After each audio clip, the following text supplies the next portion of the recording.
Sa madilim na lugar, mahigpit na tinali ni Lunaria si Tindeng gamit ang makapangyarihang liwanag. Unti-unting nawala ang kakaibang anyo ni Tindeng at ibinalik siya sa dati niyang anyo, mas mahina, ngunit buhay. Hapawalan niyo ako dito! Ilang sandali lang, nakawala si Tindeng.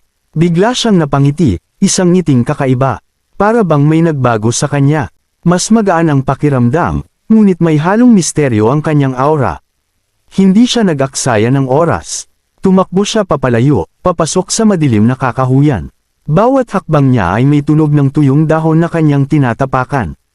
Ngunit hindi niya napansin. May tinapakan siyang isang bilog na puting marka sa lupa, may kakaibang latin na ukit.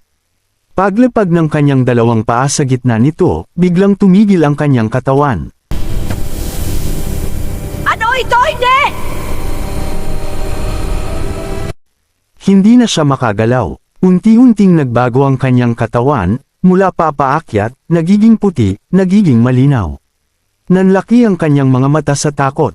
Hanggang sa, biglang nagkaroon ng mga bitek ang kanyang buong katawan. At sa isang iglap, nabasag si Tindeng. Bumagsak ang kanyang mga piraso sa lupa, kasabay ng katahimikan ng kagubatan.